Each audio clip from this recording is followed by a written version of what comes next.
Okay, guys, welcome back to Gospel News. Information is still here on our table, and we're bringing you back to back. And as it take the happen, let's go straight, no time. They said that Mazi Nnamdi Kanu's lawyer here, Nnamdi Kanu's lawyer, debunks alleged secret meeting between IPOB leader and President Tinubu in Aso Rock. So, which means that there were speculations and there was news going around that Mazi Nnamdi Kanu has met with President Tinubu in Aso Rock, and they had a meeting. So the lawyer to Mazi Nnamdi Kanu has come out to say that such meeting did not take place anywhere, and that the general public should disregard such. Anyways, we'll be going into details of that to give you what he said. And then the British Prime Minister here, what they call Rishi Sunak, have said that all these people will be saying that they walk up and down, saying that they be man inside woman, they be woman inside man, that such nonsense will not be tolerated. They will not be bullied into such nonsense for them to accept that rubbish from anybody. And I know say, if you like say, now American people, now then they push them. Now American people will not get sense. Now only such people, now if they push that narrative, they walk up and down, which is a total stupidity. How can you say a woman will become man? Still they carry bola, they wear like saying be woman. No be juju be that. So British Prime Minister, at least they say na Indian origin. At least he's a cultured man. At least he know waiting to happen. Say that nonsense. Na rubbish. All those LGBT whatever. Na rubbish. And on another update here, they say that Ethiopian policemen attack and brutalize Nigerian inmate over Sahara Reporters stories and the others. So now they say, you don't think when Ethiopian people don't they complain, say they inside prison there, and I never even tell when they poof one of them through way. And second person said, first it was a woman, second it was a man that was sent to judgment in their cell, prison in Ethiopia. So the Nigerian government have not, reacted or intervened, to the rescue, for the rescue of these people who are detained in Ethiopia. They should go there and speak to them, man, one-on-one, as government diplomatically, and resolve this issue once and for all, so that these people go fit come out very quickly. I don't see them. So may we go into details, no time to waste. And look at what the British Prime Minister Rishi Sunak knocks transgender ideology, says a man is a man and a woman is a woman. That's just common sense. And I agree with him completely. So for that update there, I agree with him 101,000,000%. That is true. So a man is a man and a woman is a woman. So we love Uganda for putting laws that says if you claim that you don't turn woman as a man, then they will put you under another man. If una born pikin, una go come out. But if una no fit born pikin, una go dey there for prison. Mad people ejuru everywhere. To say I get country, you got ega denga, in your next generation you will never recover from it. Mad people. Transgender bunu there. But we go straight here, talking about the meeting between Mazi Nnamdi Kanu and Tinubu, the president of Nigeria. Barrister Ejiofor led counsel to the leader of the indigenous people of Biafra, IPOB. Nnamdi Kanu has debunked an alleged secret meeting between the IPOB leader and President Bola Tinubu at the Aso Rock Villa in Abuja. A post on social media had claimed that Kanu, who has been in the custody of the Department of State Services, DSS, in Abuja since June 2021, was scheduled to meet with President Tinubu 11 a.m. on Wednesday, where, according to the information, documents will be presented to the IPOB leader to review. Discussion will be held at exactly 11 a.m. Nigerian time today at Aso Rock section. After discussions, document will be presented to him for review. We have no idea yet what this document contains, but we've got an eye on that and will bring you update on that too. His release process would kick off as soon as possible after the meeting today. The Supreme Court would now step in and will be done. and all would be done. What would be done? Remember the exposition last week.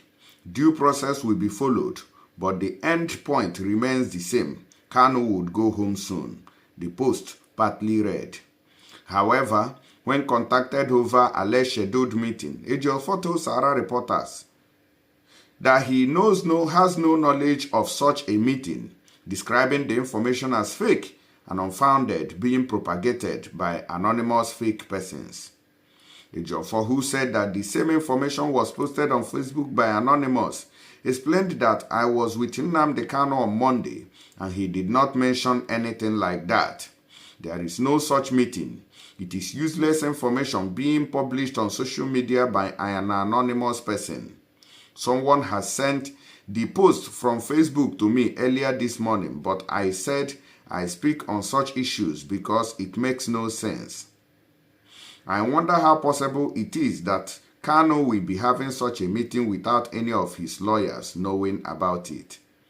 I was with Nnamdi Kanu on Monday, and what we discussed was about his case coming up at the Supreme Court on Thursday.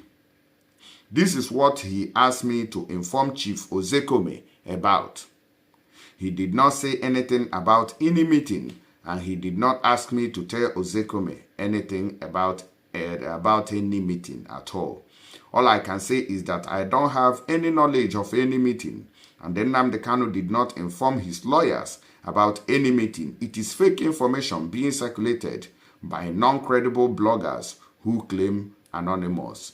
That's what Barrister Ifeanyi Ejiofor said concerning that information. So some people still believe that because Anonymous has been given information for some time.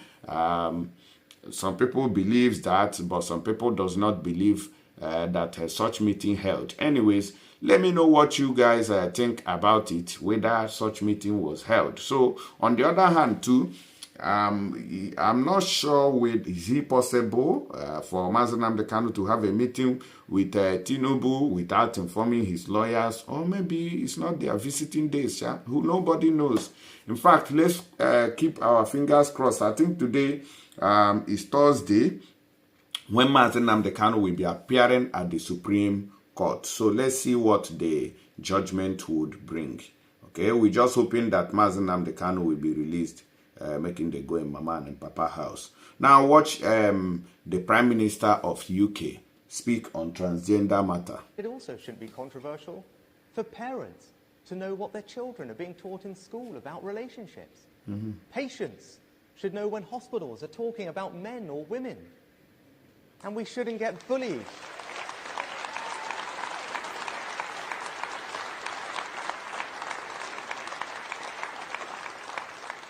And we shouldn't get bullied into believing that people can be any sex they want to be. They can't. A man is a man and a woman is a woman. That's just common sense. Period. Period. Anybody telling you anything outside of this is a fool. Imagine. Tell me, say, I'm a man in a woman's body. You'll be trapped there forever. Mad people. I beg you, thank you for that clarification, the Prime Minister of UK.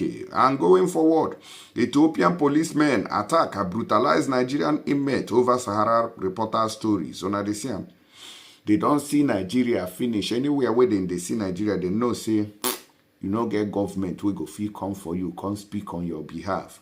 Some Nigerians detained in the Kaliti prison, Addis Ababa, the Ethiopian capital city, have again been brutalized by the country's policemen, Sahara reporters has gathered. This followed multiple reports over the plight of the inmate, which the policemen tagged international embarrassment to the government of Ethiopia. According to some of them, the policemen accused them of giving fake reports about their inhumane treatment to a newspaper, Sahara reporters, and one Dr. Paul Ezike. It has been very brutal for some days now. Ethiopian police have been beating us, Nigerian inmates, accusing us of embarrassing the country. So this is what the Nigerian inmate in Ethiopia is saying in their prison. This is what they are saying, that the Ethiopian police has been very brutal because they gave accurate information that the country has never been fair to them. The country is treating them like animals. So this is the reaction of the police. This followed the report we have been giving to Sahara reporters about the death of our people, video of Dr. Ezike, and even our embassy here. They claimed we have been embarrassing them internationally as we are not the only foreign nationals over there.